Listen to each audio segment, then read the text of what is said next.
Hello friends, welcome to Niranjan's kitchen.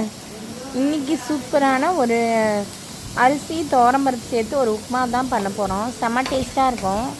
அரிசி ஒரு cup எடுத்துக்கணும், துவரம்பருப்பு 1/4 கப் எடுத்துக்கிட்டு நல்லா முதல் கடாயில் சேர்த்து வறுத்துக்கணும். அரிசியை நல்லா வறுத்து எடுத்துகிட்டு வாசனை வர அளவுக்கு நல்லா வறுத்து எடுத்துக்கணும். அதுக்கப்புறம் எண்ணெய் ஊற்றி கடுகு போட்டு கொஞ்சோண்டு ஜீரகம், வெங்காயம் சேர்த்து நல்லா இது பண்ணி விடணும். தாளிச்சிக்கணும். ஒரு 4 காஞ்ச மிளகாய் சேர்த்துக்கணும், பூண்டு சேர்த்துக்கணும், வெங்காயம் சேர்த்துக்கணும். இதை நல்லா சாட்டை பண்ணி எடுத்துகிட்டு நம்ம செஞ்சோம்னா இந்த சாதம் வந்து சூப்பராக இருக்கும். சிம்பிள் டிஃபனு, வயிற்றுக்கு ரொம்ப கெடுதல் இல்லாதது. வயசானவங்க, பெரியவங்க, சின்ன பிள்ளைங்க எல்லாருமே சாப்பிட்டுடலாம். இங்கே பாருங்கள், நம்ம பூண்டு சேர்த்தாச்சு. இப்போ காஞ்ச மிளகாய் எல்லாம் சேர்த்து வதக்கின்னு இருக்குது. அப்புறமா நம்ம வெங்காயம் சேர்க்குறோம். வெங்காயம் பூண்டு எல்லாம் சேர்த்து வதங்க வரும். அதுக்கப்புறம் நல்லா வதங்கின பிறகு இது தக்காளி எதுவுமே சேர்க்க போகிறதில்ல.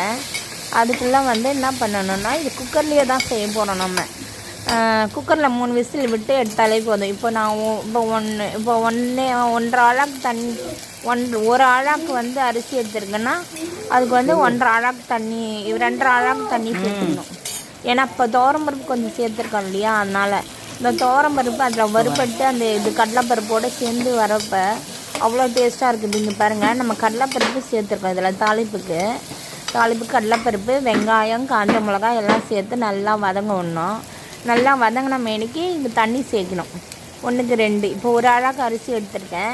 இப்போ இதுக்கு வந்து 2.25 ஆழாக்கு தண்ணி சேர்க்குறேன். இதை நான் வந்து விசில் தான் விட போகிறேன். இஞ்சி கொஞ்சம் சேர்த்துக்கணும். இப்போ இதை பாருங்கள், இப்போ நம்ம தண்ணி நல்லா கொதிக்க விடணும். தண்ணி கொதிக்க விட்டு நம்ம ஏற்கனவே வறுத்து வச்சுருக்க அரிசியை ஒரு கழுவி இதில் சேர்த்துட்டோம்னா நம்ம சேர்த்து குக்கர் மூடி 3 விசில் விட்டு இறக்கிட்டோம்னா சூப்பரான நம்ம ரைஸ் ரெடி ஆகிடும். இது செம்ம டேஸ்ட்டாக இருக்குது. இதுக்கு சட்னி வந்து தக்காளி தொக்கு வச்சு சாப்பிட்டோம்னா நல்லாயிருக்கும். மேக்ஸிமம் தக்காளி தொக்குலாம் தேவைப்படாது, அப்படியே சாப்பிட்டாலே டேஸ்ட்டாக இருக்கும். அந்த அந்த சீரகத்தோட வாசனை, பெருங்காயத்தோட வாசனை, கடலைப்பருப்பு, நம்ம சேர்த்துக்கிற துவரம்பருப்பு எல்லாம் சேர்த்து செம்ம டேஸ்ட்டாக இருக்கும். சிம்பிள் டிஷ்ஷு தான். இந்த மாதிரி வித்தியாசமான சமையலுக்கு எங்கள் சேனலை சப்ஸ்கிரைப் பண்ணுங்கள், லைக் பண்ணுங்கள், ஷேர் பண்ணுங்கள், கமெண்ட் பண்ணுங்கள். இப்போ நம்ம அரிசி சேர்த்துட்டு இதை 3 விசில் விட்டு எடுத்துகிட்டு வந்துடலாம். இங்கே பாருங்கள், சூப்பராக நம்ம உதிராக புலன்னு நம்ம அரிசி துவரம்பருப்பு சேர்த்த உப்புமா ரெடி ஆயிடுச்சு.